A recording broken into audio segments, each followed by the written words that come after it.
So here we are. Today's topic is the wicked son. The wicked son always gets more press, but it's an interesting question of different types of rebels, renegades, informers, apostates, those who join the enemy's side. At what point do we amputate a gangly limb? At what point do we say, hey, buddy, we can't have you in here anymore. You're destructive.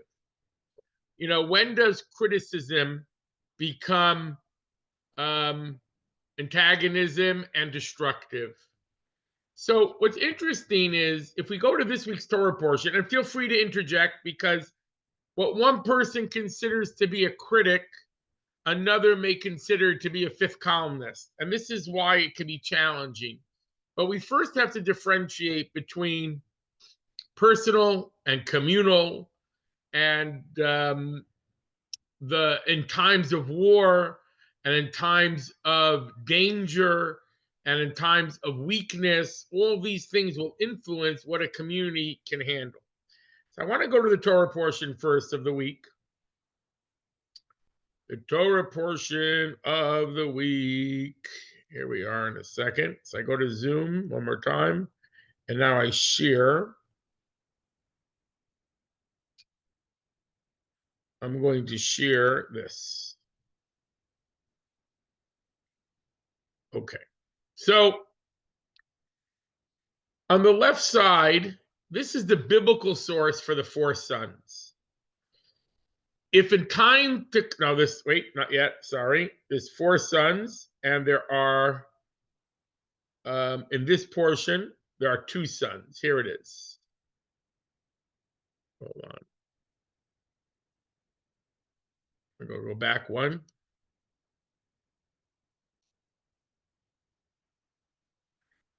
Hold on.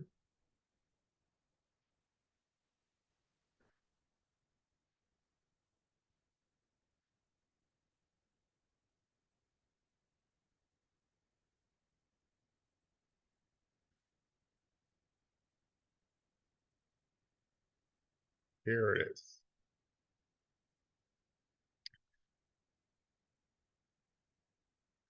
Here. So this is a bad translation. I'm going to read it to you in Hebrew. V'haya, and it will be, ki yomru aleichem b'neichem. When your children will say to you, ma ha'avoda azos lachem, what is this service to you? So in the Hebrew, in the English, they translated it as when your children ask you. That's not what the biblical text says. They're going to tell you. This is the language that we use in the Haggadah to talk about the wicked son. We have four different places in the Torah where it talks of the child being told the story of Passover. And this one is when they say, what is this service to you? Which the rabbis in the Haggadah translated as the wicked son. And even in this context, they're saying it, what they're saying to you. They're not asking you. They're telling you, what is this service to you? And as you remember from Haggadah, those are the key ideas that will be the hints to what sort of personality they are. And then we give an answer in the Torah, which is different than the answer we give in the Haggadah. And we say, it's a Passover offering to God who passed over the house of Israelites. He plagued the Egyptians, spared our homes. The people bowed and prostrated themselves. Because what happened here was Moses was telling the people that in the future, you're going to enter the land of Israel. And in the future, you're going to have children. And your children may be rebellious. And they thanked God for these children. In other words, they thank God for two reasons, Rashi tells us. For the fact that God promised you're going to enter the land. Like, look at verse 25. You must maintain this service once you have come into the land that God will give you, as he has spoken. And it will be, when your children will tell you, what is this service to you? You shall tell them it's a Passover service to God. They took us out of Egypt and gave the Egyptians what they deserved. And the people, when they heard that from Moses, bowed down. So what does that tell you? They were thankful. What were they thankful for? For even the children that we would consider in our Haggadah rebellious, they were also happy about. They also thanked God about. I'm going to pick another share for a moment, the Haggadah itself. In the Haggadah, this is a selection of readings. Let me just make this smaller. And share once again. Here we are. I have to see that. Why am I not seeing that? Let's try again. Share. I want to see this in Acrobat. Okay. So we have here the wicked son. Oh, I did it again. Sorry. I keep on closing my window. You would think by now I know how to do it.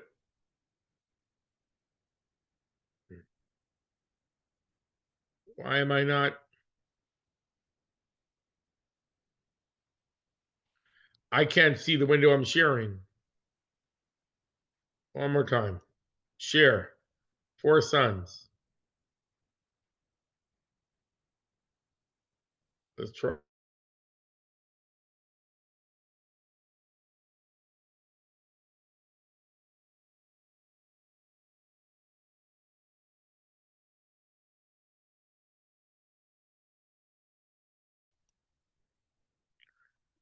Okay, I'm not sure. Arlene took over here. I'm not sure why. Let me try it again.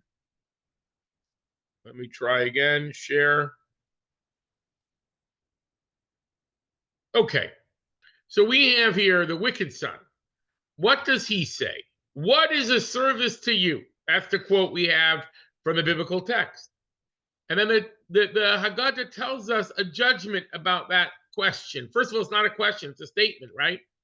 We interpret it to mean the wicked one. He says to you, but not to him.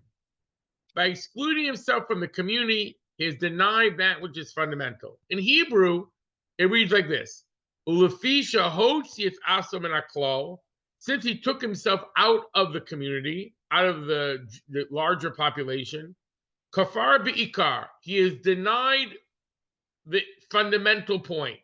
Now, usually that language is used for someone who denies God. But here, it doesn't seem like he's denying God. The problem of the editor or author of Haggadah is that he says you guys and not us. He's excluding himself. So his denial of that which is fundamental, which is usually used for heresy, is really being used for him excluding himself from the community.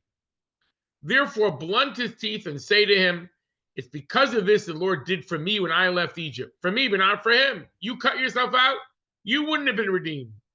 If he had been there, we're no longer talking to him. We're talking about him. We're talking to other people at the Seder. We're not even saying him and you anymore. It's him. If he had been there, he would not have been redeemed. So now, the Haggadah is a collection, much of it, of rabbinic midrash. And some of the midrash has its natural place in the Haggadah. Others came from other sources. So this is one of those that came from other sources, and there are slight variations in the original, in the other sources. I don't want to say original. We have 3 witnesses, if you will, primary ones that have versions of the 4 sons. We're going to go down a little bit just because it helps us in this judgment of what makes them wicked and how we treat the wicked. Okay. So I'm going down. Alternative readings of the 4 sons.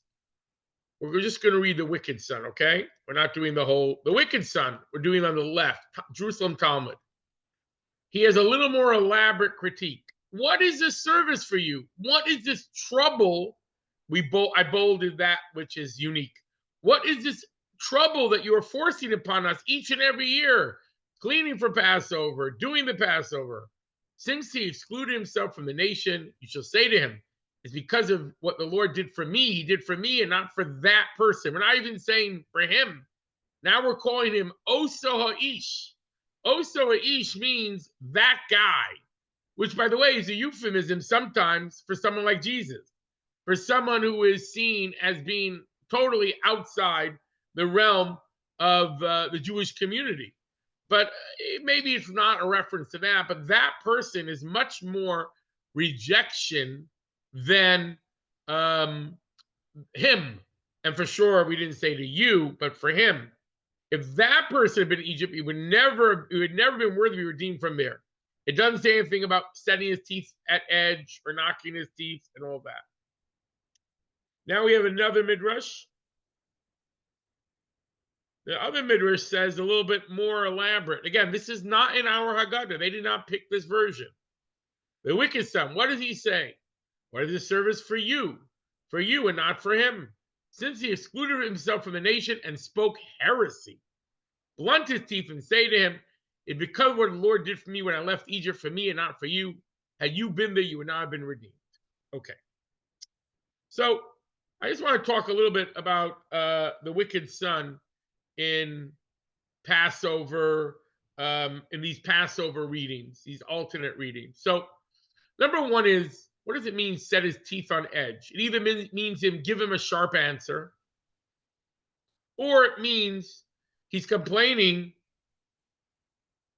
No, Eric Watsky's asking a question. Lachem is with a ches, would be war, what a chaf means to you. And in addition, he does not mention God's name. Eric just pointed out there are some other details associated with why we're judging him harshly. The point of the sages is that there are different types of people we have to respond to differently. And this is true both in a personal family way, but also in a communal way. So if we were looking at, what the wicked son means to the community, that's a different question than the Seder. But nevertheless, the Seder gives us a little bit of insight. Another interpretation is set his teeth on edge. He's complaining about all the service, about the ritual, but he likes the dinner. So give him a whack. Don't give him set his teeth on edge so that he doesn't enjoy the food. You're not getting, no tiki, no washi, as they say. Maybe that's not culturally appropriate. But they say, you're not going to pay, you're not going to do the service, you're not going to eat the meal. You want just the benefit without the responsibilities. But I want to take a step back, in this idea that we're calling it heresy, or that's in the Mechilta, and in our version, he is denied that which is fundamental, which is a euphemism usually for the idea of someone denying God. God is the fundamental, and he's denying that. So it's a very strong language for someone saying, what is this service to you? So, when somebody converts to Judaism, we tell them two things. You have to commit to keeping the whole Torah. Yep, all you guys that are born Jewish, you got it easy. You're Jewish whether you do it all or not. But anyone that wants to become Jewish has to stand at Sinai and commit to keeping the whole Torah. You can't say everything but, no, I don't like that one. Nope, not that one. You can't say that. You have to accept it all. Like when we stood at Sinai, even though we don't have personal memory, we have collective memory along with this line. So you have to accept the whole Torah, but also we tell the potential convert, prospective convert, it's not so easy being Jewish. October 7th, the Holocaust, Cheminsky massacres, there's always been those who try to harm us. You may have a bubble in time where things look good, but you should know there is a destiny that you're going to share with us. And if somebody says, no, I like the Jewish religion, Jewish people, not so much, I don't want to be part of it, I just want the religion, we don't convert a person like that. Judaism is two ingredients: our relationship with God, our relationship with the Jewish people. And this idea that we call him the wicked son, someone who denies that which is fundamental, is a very big deal, because what we're saying really, I believe, and I'm not saying this is the only interpretation, but what we're saying is by you cutting yourself off from the Jewish people, by just saying, in our Haggadah, the language doesn't talk about the heresy, it doesn't talk about why are you doing this bother, those are the other sources. Our Haggadah chose to give a more narrow, and just says by him cutting himself off from the congregation, he's denying that which is fundamental. That in this case, what we're considering to be outside the loop is the one who does not consider himself part of the people. So I would say there is that element. If we have to define what makes somebody in or out, there is that idea. I want to go back to Egypt itself.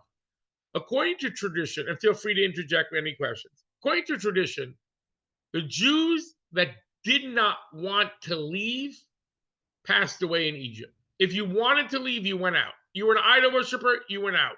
You were Dustin and Aviram. You were these two troublemakers that from the beginning were making problems. You came out. Dustin and Aviram seem to have informed on Moses to Pharaoh that he had killed the Egyptian. That's what seems to have happened. One was beating the other, and Moshe says, "Wicked one, why would you hit your friend?" And the guy says, "Now you will do to us like you did to the Egyptian." And Moshe says, "Now the matter is known. I see what's happening here." And Pharaoh tries to kill him, and God says, "I saved you from the sword of Pharaoh."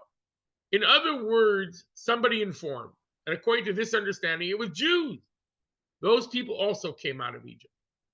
The Rebbe, by the way, gives a very positive spin on the wicked son. And this really comes down to how we view the wicked son in every generation. It's not so simple. The wicked son of one generation may have been a rebel, but then he raised children in the same way. And, we have to understand their education was different. But the Rebbe interprets the wicked son when we say to him in our Haggadah, if you had been there, you would not have been redeemed. Or if he would have been there, he would not have been redeemed. We're saying that before the giving of the Torah, you could have opted out. Your wicked son didn't want to put his destiny with the Jewish people, and he would have chosen to stay in Egypt, and there he would have stayed. But once the Torah is given, there is irrational love, irrational chosenness. You can't become unchosen. You're in no matter what. You can't opt out. So we're really telling the wicked son, kick and scream, you're still a Jew. Say you're a Jew, boo, you're this, that, and the other, you're a Jew. Can't get away from your destiny. In other words, when the Mashiach will come, everyone born of a Jewish mother or converted to halacha are all going to come out, no matter what choices they or the children may have made after that event. So there is an element here where we differentiate before leaving Egypt and after leaving Egypt. But if we're going to be intellectually honest, there is this idea of fifth columnists and collaborators and laws in Judaism associated with informers. And I would tell you that throughout Jewish history, some of our worst enemies have been those that came out from within us. I want to share a screen first, though, and just look at some imagery of the wicked son through history in different illuminated Haggadahs.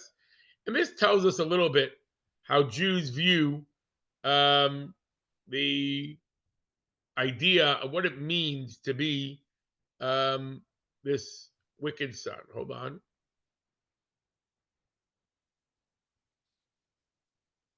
I have to move that over.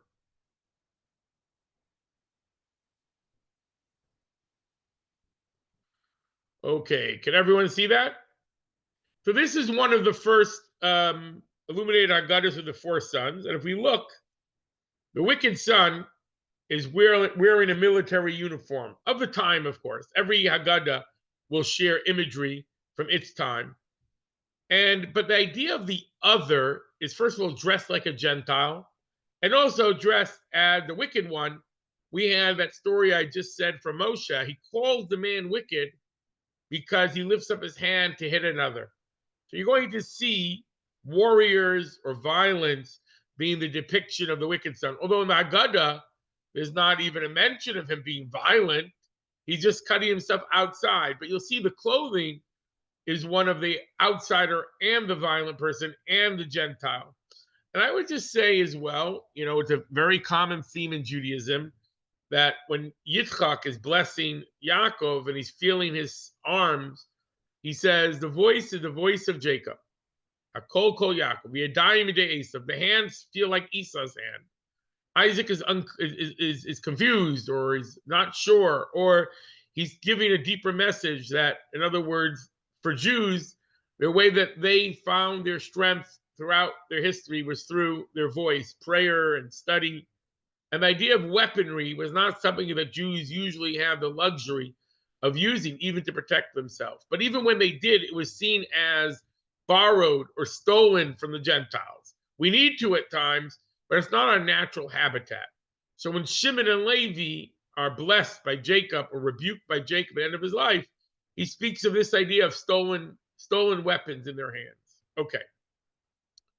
If you look here, this is Another earlier Haggadah where the wicked son is dressed like a warrior. Okay, the period is not contemporary. It's a Roman warrior. Let me pick another one. Here is the Russia. He is seen as, let me see if I can make it a bit bigger here. So here again, you have this idea of wickedness. He's hitting or something of that sort. Then, again, this is a woodcut Haggadah. This is a little bit later. Those other ones were illustrated by hand. These are later ones. So the woodcut used similar themes of the warrior, although they were taken from non-Jewish books depicting other things, called the 4 ages of man. But that's not the point. Is they chose a warrior. This is really a clip from a secular book that the wood engravers, the woodcuts, they would take from different sources. Okay, so you see the same thing. This is the Amsterdam Haggadah. I'm going a bit further. You can see their original sources. So this is, where they took it from. So the wicked one is being taken from a picture or a woodcut from a Gentile Bible, which is the destruction of the Syrian army. But the point is that they chose imagery that reflected war. Okay. This one is harder to see, but again, he's holding a stick. So is the parent. Let's think of it further. Okay, again, a warrior again. Here, again, a warrior, a more colonial style. The wicked son is dressed as the warrior, all dressed up, but dressed more as a totally assimilated Gentile, but also a warrior. Again, a warrior. So here we have, this one is a little bit different. The wicked one here is leaning back and he's smoking a cigarette. And ahead of his time, that's somehow seen as being the wicked son. But his head is uncovered. Well, you can't see it because my thing is covering it. So there it's more about dressing like the Gentile. Here, he's ready to box. That's the wicked son. The wise son is sitting there studying Torah. Again, this guy's dressed like a World War I army. Okay, here it's more of a more, it's going from left to right in this picture. So the second one just more angry. Wicked son here. Here we have surrounded by dogs. No, is that right? Yeah, Chacham Rasha. Surrounded by dogs, although he's dressed as a religious Jew still in this one. Here again, more about defiance. This is a famous one from I'll remember in a second, that blue Haggadah. The Zik is not Zik. His name was Zik, I think his name was. Haggadah, where here he is dressed like a hunter. That's very un-Jewish, but also has violence in it as well. Here, the wicked one is lighting a fire to the world. Here, wicked one again in a uniform. Here he has a dog, and he's smoking. So these are the themes, the motifs.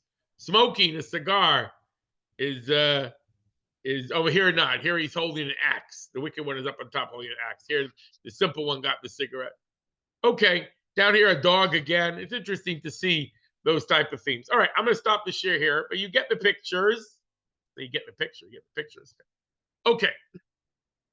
So that's a theme where you have this idea, though, of otherness for the wicked son, but also violence. So now, if we're going to be intellectually honest, though, there has been times where people who have joined the enemies of the Jews have been totally rejected without question. They become, there were times when the Jewish people were very vulnerable to informers from their midst. We have a special prayer, as a matter of fact, that we say in our Amidah. The 19th blessing of the Amidah, it's added where it talks about rewarding the righteous. It talks about bringing judgment. And it speaks there, we add a paragraph about Vilam al-Shinim, to the informers. And all the heretics and all the deliberate sinners and all, etc. We go through these enemies. They should be uprooted and they should be rejected. And the reason given for those, it's not clear exactly when those prayers were instituted, whether it was, earlier in the Second Temple and then they're reinstituted by someone named Samuel the Small at a certain period, um, who is known as being very humble. Because to talk about your enemies and to reject them, some people think it was referring to early Christianity, that there was a problem, that you had these people that were apostates, they were having another religion, but they were mingling together with the Jews. And they made this blessing so that these people who were believers in God would not want to curse themselves in the synagogue, so that they would leave the synagogue. Others say this prayer is really from an earlier time, but it may have gotten a little more of an oomph when this developed. It became more relevant. It also speaks of the evil empire, which is seen as Rome. So the question is, what period is this? The early Roman period, when the temple is destroyed, or earlier under Herod. But be that what it may, in this prayer as we have it today, we don't just have apostates, we don't just have fifth columnists, we also have the informer. The informer was the bane of Jewish existence in the Middle Ages and different times when Jews were very vulnerable to the outside sources. And there are laws off the books, so to speak. If someone is going to inform on you, on someone or the community, to the king, which is going to cause a death penalty, expulsion, or any of those things. So Jews would take the law into their own hands. This was seen as a mortal enemy. So it is really, historically, these were things which could have led, and did lead at times to bloodshed. There's a famous midrash, and we'll talk a little more about a few periods in history. There's a famous midrash right in the beginning of Genesis. It has the trees talking. The tree is being cut down by an axe. And the tree says, "Ow, you're hurting me. You're cutting me down. What are you doing, axe?" And the axe head says to the tree, "If you had not given me the handle, I would not be able to cut you down." If it wasn't for the Jewish people who rejected their own people and worked together with the other nations, they were collaborating with the other nations, we would never be able to have the sort of destruction that we had. The danger is, and the horror comes about, when we give the axe head the handle for which to hit us with. And at times, it may not be deliberate. At times, they may think they're doing something good. They're being virtuous. Some of these critics of the Jewish people, or in our day and age of Israel, they may really believe they're being virtuous. Nevertheless, they've given a sword in the hand of our enemies to harm us. At the very least, they've given a handle. Oh, the Jewish voice for peace. Oh, we're going to wear a tallis, and we're going to legitimize. We're going to be the fig leaf for every anti-Semite. I've never seen so many people wearing tefillin like at these Jewish Voice for Peace rallies. And most of them are Gentiles. Why? Because they're trying to present, look how kosher I am. When we speak of the pig in Judaism, it's one of different non-kosher animals in the Torah. But the pig has a unique role because we say it shows, it does not chew its cud, but when it rolls in the mud, it shows its split hoofs. It's the idea of saying, look at me, how kosher I am. This idea of showing off your split hoofs, look, I'm wearing tefillin, I'm wearing a tallis, I can say whatever I want about the Jews, it's highly problematic. And the same thing with those people who are the Neturei Karta, those people who go and align themselves, they dressed in Hasidic garb, and they go and align themselves with terrorists or others, where they're being used as a fig leaf for anti-Semitism. Some of them may really believe that there's a value in differentiating between the Jewish people and the state of Israel and the actions of the state of Israel. That Jews all over the world should not be targets. They may believe that, but ultimately, we're way beyond that. We're way beyond that because right now the Jewish people and the state of Israel are going to be identified as one and the same. And we're in a different place than these people some of them may have thought. I'm judging that someone favorably, which many of them don't deserve to be judged favorably. I'm just saying it's possible you had some people that made this claim. So going back to this issue of, first of all, the axe handle, that there's that concept. Now, it says before the Messiah comes, your enemies will go out from within you. So the literal meaning is there'll be no more attackers. But if you read the words closely, it's really saying that your enemies will come out from within you. Your worst enemies are going to be the people that are within you. And I don't want to say names, we're not going to name names, but this is a challenge at times that they are either the axe of the handle, they're actually the axe. They're actually the ones trying to chop down the Jewish people. They've moved to the other side. So, there's a story, there are different stories through history. I want to talk about one, and you could watch this film online. It was made by BBC called The Disputation. It's a dramatization of this story. This is a story of Nachmanides, Ramosha ben Nachman, who is forced by the king of Aragon to enter in a debate with the Inquisition of the time, with the monks who are forcing the Jews to engage in this debate. And I don't think Inquisition is the right term for it at that time, but there was a Jew, apostate, called Pablo Cristiani. And he's going to try to prove to the Jews from the Talmud the truth of the Christian religion. And Nachmanides is the one that is chosen to debate him. And Nachmanides gets permission from the king to not have both hands tied behind his back, but to defend himself against Christianity without the Christians being hypersensitive about their religion being insulted. Because that was always an issue. You couldn't argue because then you were shot like the guy who burnt the Quran. So you spoke something bad, they would come after you. So you'd be lynched. So you really couldn't have a debate, but you were forced into debate. So he got permission. But there you have this Pablo Cristiani who's pushing for the Jews to be threatened with expulsion if they don't give in to the religion. He's part of that. Ultimately, there are other apostates that take a role in the persecution of the Jews. During the Inquisition, some of the heads of the Inquisition were apostates, or the children of them, who would become priests, monks, and they were persecuting the Jews. This is a reality of our history. So I want to tell you about two different false messiahs that end up converting to another religion. So you had Shabtai Tzvi in about 1666, where he proclaimed himself as Messiah. Ultimately, the Turkish Sultan gave him a choice of either conversion or death, and he chose conversion to Islam. He took on and put on the turban.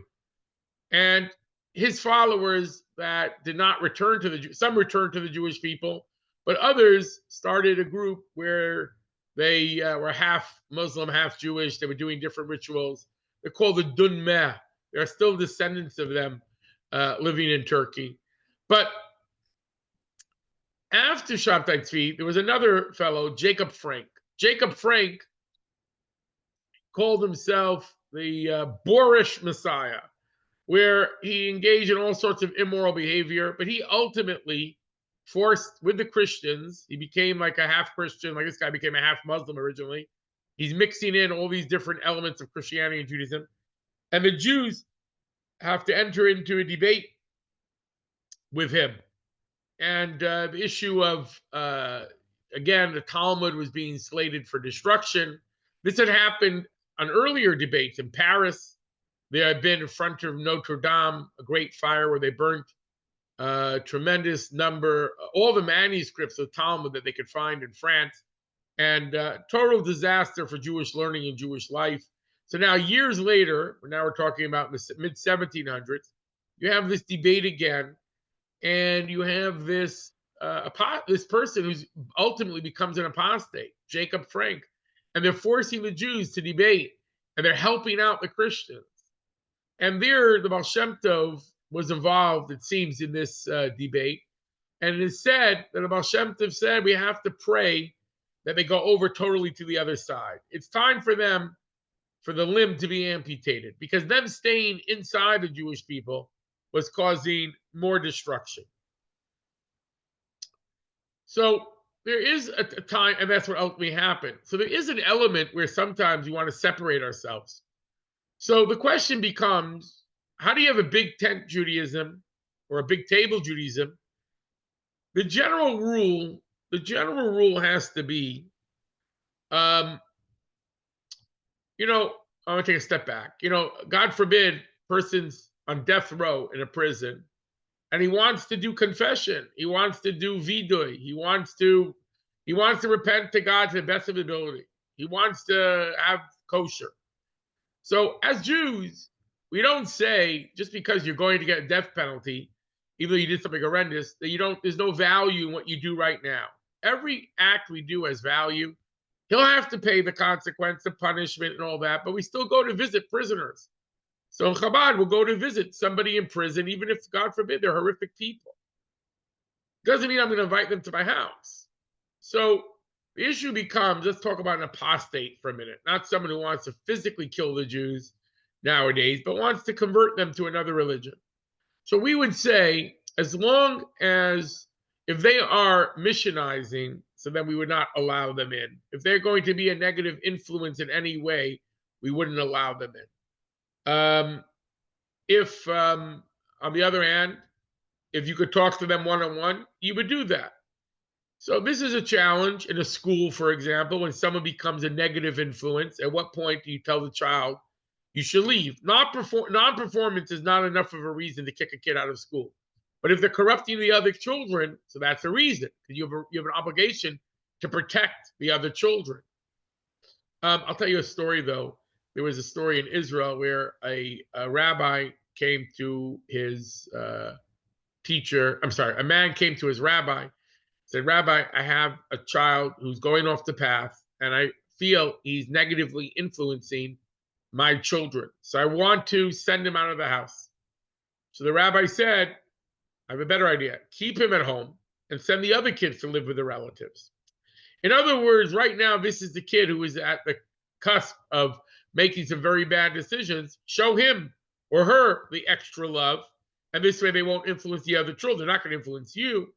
So this becomes a very delicate balance of how big a tent do we make of our Judaism. So I would say the Rebbe's approach was, as we could accept all Jews, we don't accept all Judaism.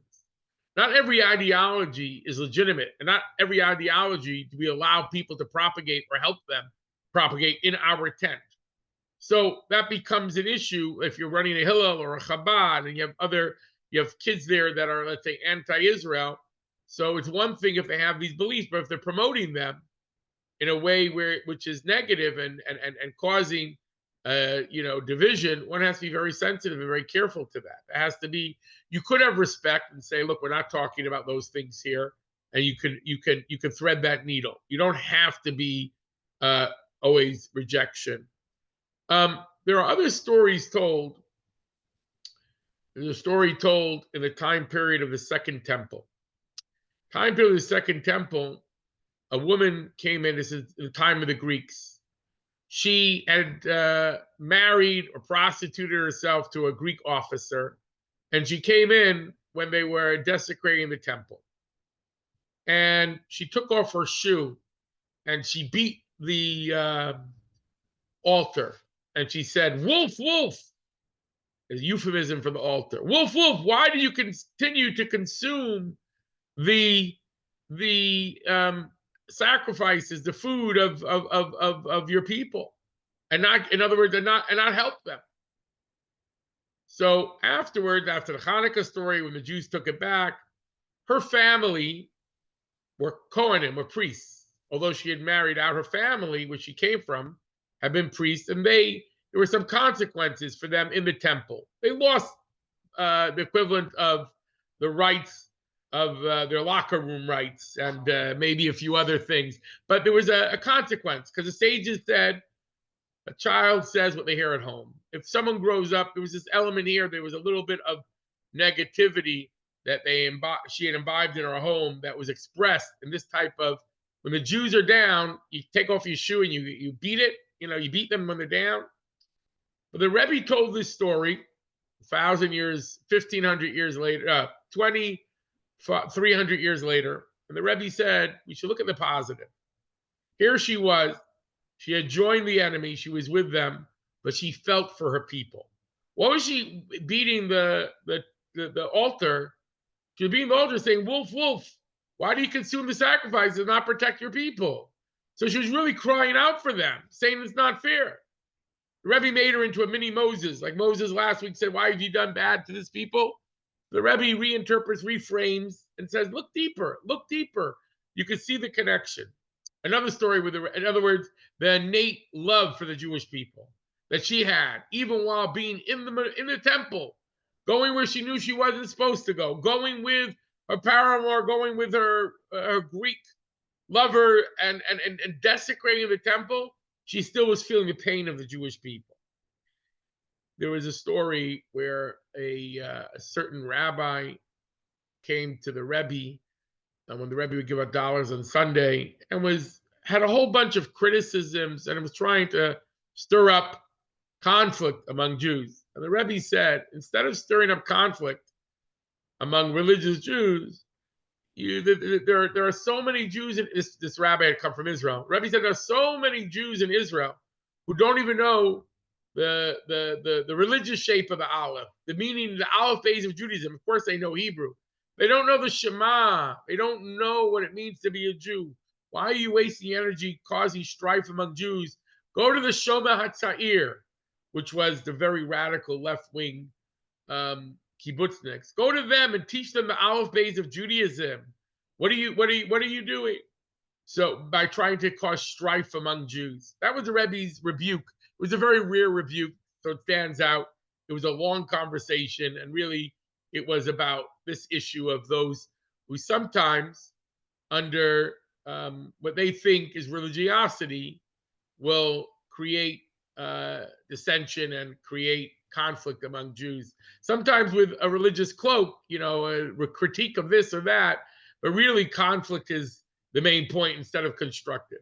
So the next day, the Rebbe had another talk with other people, and the photographer came over to the Rebbe afterwards, and he had been a Russian Jew. He had come out of Russia. And he said, Rebbe, the Shomer HaTzair that you mentioned yesterday, that go teach these kids the Aleph base, you should know that these people are the descendants and the inheritors of the Yesvetskia, the Jewish division that you know very well. In other words, implying these were the people that had tormented and tortured the previous Rebbe and fought a war to destroy Judaism in the former Soviet Union.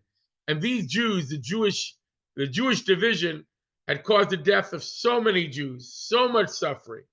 And he was saying the radical leftists in Israel, this guy was saying, are those spiritual descendants. They came from those same parties. That's who they were. They're so antagonistic to the religion. And the Rebbe said, Shein lang tshuva getan. They did tshuva a long time ago. And the man, the photographer, pushes back. And this is, a sign of this man's feeling of closeness with the Rebbe. And he says, like, halavai. And the Rebbe says, it says in Shulchan Aruch, all you need is a thought of repentance, and you're ready on the path of being, you're considered in some ways like a totally righteous person. And the Rebbe said, halavai of uns gesagt. Halavai that we should be able to have a complete repentance by regret, by us regretting our misdeeds. In other words, the Rebbe was of the opinion, in general, to look for the best, not look to keep people out, to try to pull people in. And even people who were antagonistic in some ways to Judaism, the Rebbe, and even to Israel, and even did things that were harmful to Judaism and Israel, the Rebbe kept trying not to promote their opinions, but to bring them closer. And many people did evolve and did change. There was an exhibit of Hasidic art in Brooklyn, one of the first in the 70s, at this Hasidic art gallery. And this Israeli journalist came and he wrote in the guest book that these paintings and photographs, this art display, is representative of the Dark Ages. These are a throwback to medieval Dark Ages, and rejecting it. And the Rebbe said to this man later, sent him a note. Rebbe said, I'm impressed with your strength of spirit to go against what everyone else is saying and to be so forceful. But you should know, not everything in the Dark Ages was so dark. There were elements of light for the Jewish people. The Rebbe opened up a dialogue with him, didn't become insulted because he was saying, you guys are medieval, dark ages, primitives, coming out of your caves. So there's an important element here of us, not necessarily rejecting and amputating limbs willy-nilly. And there was even a writer who wrote against Israel, and he came by the Rebbe, and the Rebbe said, you write well. And the man says to him, he was brought by a friend. He says, Rebbe, you agree with what I write? And the Rebbe said, if I read only what I agree with, I wouldn't read very much at all. But you should use your talent for good things. The Rebbe pushed him.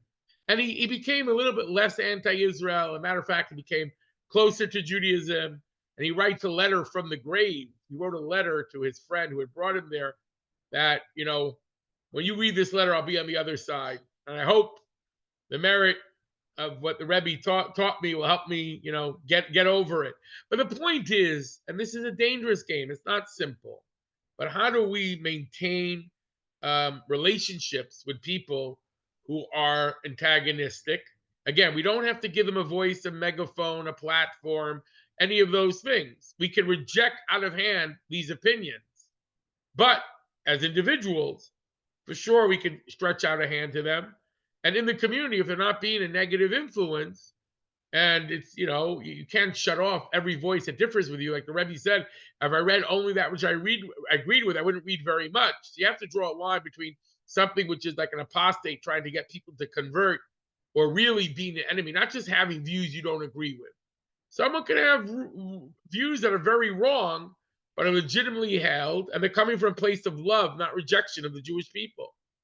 Again, sometimes those people have to be open to evolving by looking at the world. But again, the opinions are not necessarily indicative of a personal animosity to the Jewish people. It doesn't have to be that way.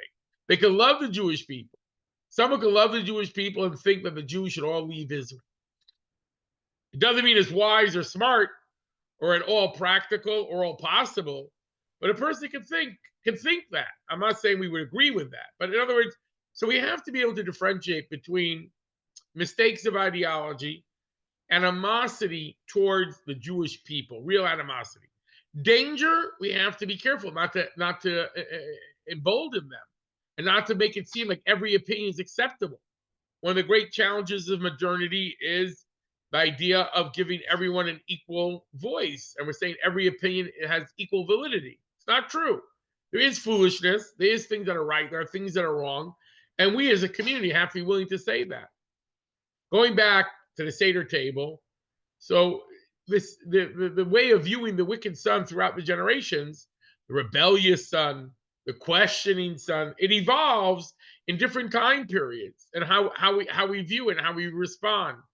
In other words, if you were living at a time when the wicked son was collaborating with Rome against the Jewish people, so maybe you would have a different opinion. It's life or death then. They're harming you. One of the early collaborators who had gone off the deep end was a rabbi, one of the known collaborators and heretics of the Jewish people, Elisha ben Avuya.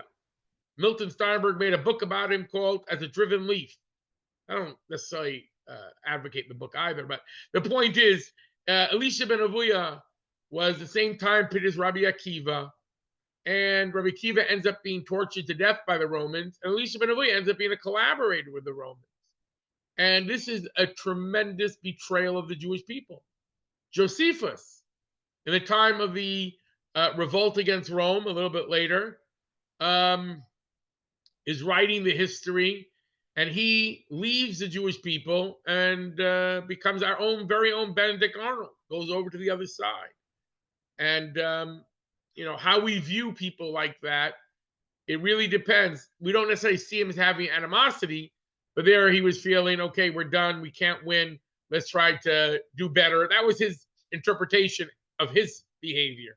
That doesn't mean it was necessarily true. But in other words, he didn't feel he was rejecting the Jewish people. He felt he was, doing what was ultimately good for them, or that's what he claimed. And that's the dangerous part here. So we don't have to accept him and put him in front of the show and give him a place of honor. On the other hand, we don't have to cut off people. We don't have to amputate unless it's, in general today, I would say no amputations, guys. We have to slow down with amputations. On the other hand, we don't have to accept every opinion by being so gentle and nice and accepting of everyone that comes along. I want to go back. One last idea. I think I think we're good. Just to pull it all together. So what we have is the wicked son in our Haggadah. He's at the Seder table. We don't expel him from the Seder. He's there. We may be talking past him, but he's still there. One of my favorite interpretations of the third Lubavitcher Rebbe is that the four sons of the Seder, the Chacham, the wise, the Rasha, the wicked, the Tam, the simple, Shein de Elisha, who does not know how to ask, at the Seder table, they're in a state of conflict. 6 months later, on Sukkot, we take the four kinds and bring them together in the sukkah. We point them each direction and bring them to our heart. The esrog would represent the chacham. The rasha would be the arava, no taste, no flavor. The lulav would represent the tam, the one who sits in the tent and learns Torah. That's another interpretation of tam. And then the myrtle is the one that does good deeds, but not much intellectual ability. The one that does not know how to ask. So in short, you could take all the four kinds and bring them together. The idea is that we never cut them all off. The idea is to bring them all in together. In truth, it's the people that don't show up that are, of course, much more of a challenge for us. The ones that are opted out, they don't even feel the sense of destiny of the Jewish people. To them, it's like the Chinese or the Japanese. They don't feel it, they don't see it. All right, this is where we are. Any thoughts before we close for the night? Feel free. I'm not sure, I can't see everybody. I do gallery, and it's just me and Riva. But there are 9 people on. Why can't I see all the 9 people? I don't know. Oh, maybe because you're shutting your video. Oh, I can make it see the boxes of those people there we go. I got it. Beautiful. I don't have to see your face. I can see your name as well.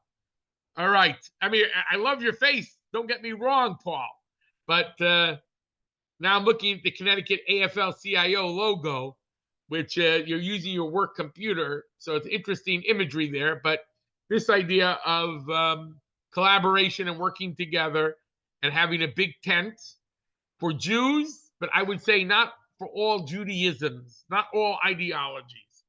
Any thoughts, Mel, Dr. Watsky, whoever R is? I'm not sure. Mr. Kroll, Arlene.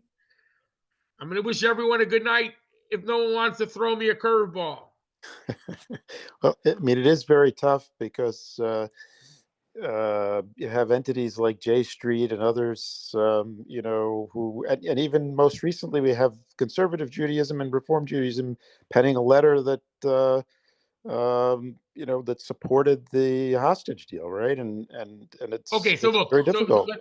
Dr. Watts, we have to go take a step back. In other words, there are a lot of people who support the hostage deal, and that's not an enemy of the Jewish people. There are many Jews in Israel who support it. And in other words, there are many people that would say that if someone is against it, you're harming these people. In other words, it's a question of a mistake in what you're saying is there could be a mistake in policy and even in approach. But they're not trying to harm the Jewish people. They're not attempting to.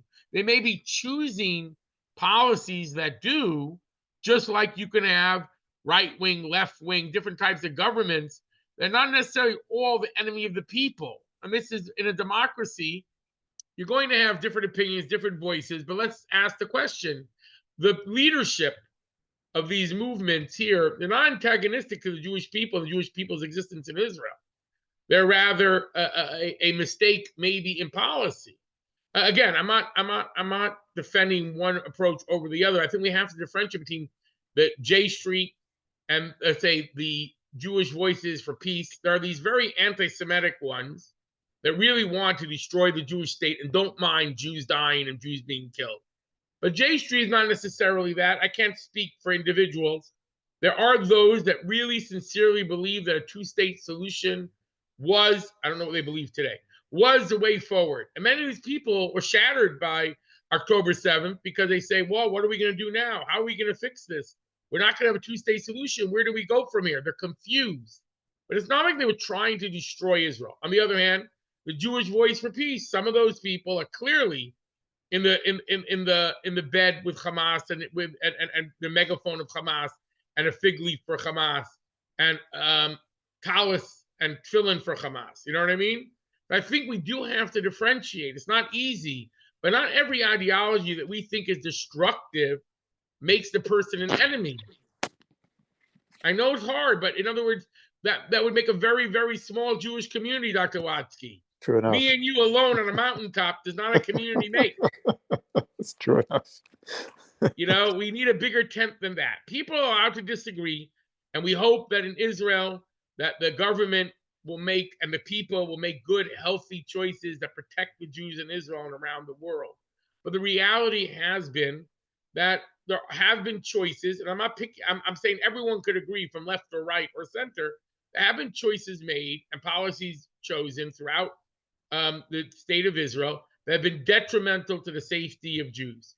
If this is one of them, many would agree, you know, and they're going to say it's worth it. We have to do it. It will lead to other things. Blah, blah, blah, blah, blah. But the point is, people make choices all the time. It doesn't make everyone an attempted murderer. In other words, and this is important because otherwise you legitimize all sorts of, you know, if everyone's trying to kill me, so I better kill them first. It's very, very dangerous to, in a democratically elected country, for example, for people who are in power to say, oh, they are now an enemy because of their policies. The democratic vote means everybody, the majority has voted this way. Everyone shares that burden. It's not just the leadership.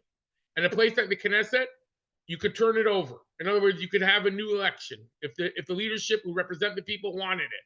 So the point is, once you believe in these systems to some degree, you have to live with that a little. And here in America, again, we don't have to invite them to our bar mitzvahs necessarily. And we do have to say these ideologies are totally outrageous and dangerous. We could call out people, or better yet, try to convince them. But those who are truly enemies, again, are a different breed, and maybe we shouldn't have anything to do with them. Those are trying to hurt us. But many of them really, really think that they're saving Judaism. Those who say Judaism should be a religion, not a nationality. I don't agree with them at all. Let me back up. I don't want to say those words either.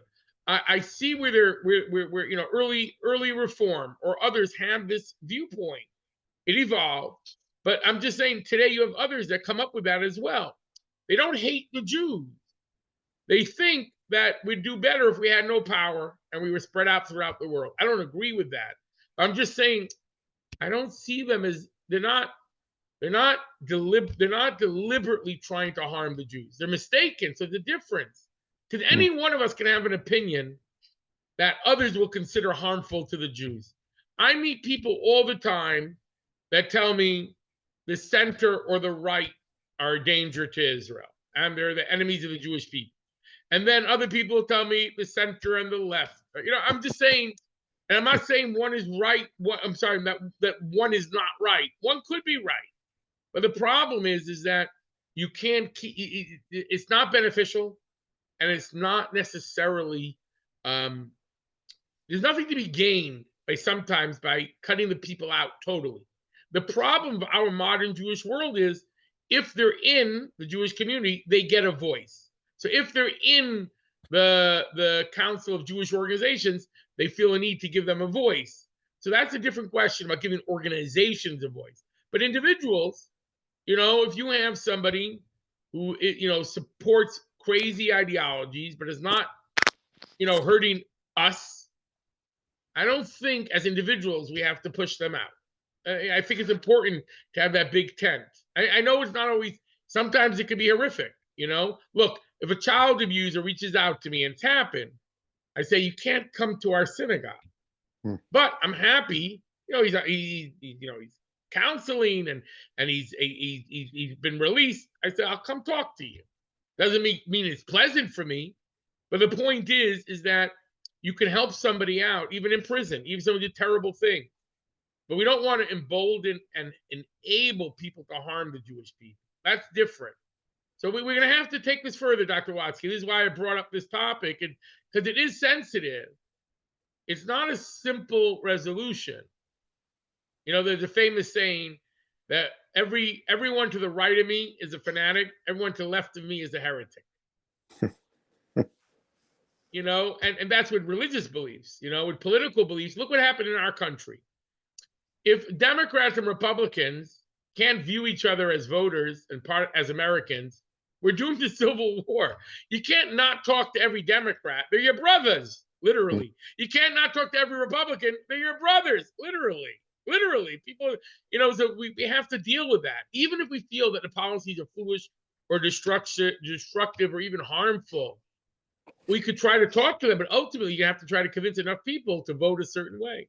And in the Jewish community, where it's not a democracy, where you have these, you know, organizations, I think you could have an argument that says, look, people are accepted as individuals, but these ideologies of movements that are antagonistic to the Jewish state or to Israel should not be given a forum. That's fair enough, and that's a discussion that has to happen.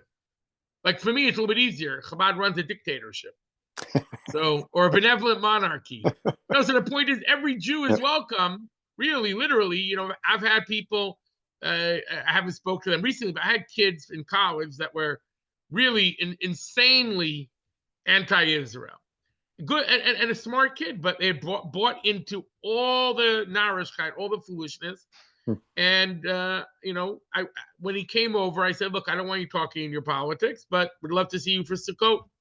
And, you know, he's a spiritual person, just very, you know, off the path, really in a destructive path for the Jewish people. But again, I wasn't giving him a platform or a megaphone. You have to be careful.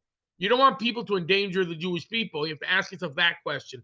But it's not about cutting them off. You know, the way to view it is, if this is my child, what would I do? You know, I would say there's a famous story of a Satmar Chassid who was, they lead a very, I don't know, more insular group of Chassidim. And the story is told, I may be mixing up a few stories, but basically the story is told that he asked the Rebbe, how do you have such love for these people that are rejecting Judaism, that are, you know, basically, you know, against the whole system? They're rejecting Judaism, like the wicked son. The Rebbe said, if he was your own son, what would you do? Your own child. And again, I might be mixing up a few stories, but someone who heard that ended up having a challenge with their own child. In other words, you have to ask yourself, if we are truly one family, what does that mean? How can I not sever and amputate? Amputation is really, really the last thing we want to do, especially today. Today, where we see most people being misguided, not deliberately evil. Those people that were brought up, they were raised by wolves. There's an expression in Judaism that mitigates the responsibility of a person that was raised among Gentiles. And we say he's like an infant who was kidnapped, that was raised among the Gentiles. They don't have the same level of responsibility. Today, all Jews who do not share the traditional background in Judaism, in a way, they were raised by Gentiles. The parents were Jewish, but the schools were Gentile. The value system was Gentiles. So we can mitigate a little bit and our judgmental view of against these people by having a sense of pity. What I mean to say is there is a different approach. We don't see those who reject Judaism wholeheartedly, or even at times elements of the Jewish people. We're careful because we understand that their education had a lot to do with this. And so much of it has to be with us re-educating the Jewish world. Azoi. All right, we have to continue the conversation, but we got to be careful. This is exactly the tension I was talking about. All right. I'll see if my son has anything to add. All right. I have some other kids here. Nope, no one's adding anything. I'm going to wish everyone a good Shabbos and a refuah shlema for my father, Chaim, the son of Brina. All right, everyone. Take care. Be well. Good Shabbos. Thank you. Good Shabbos, right?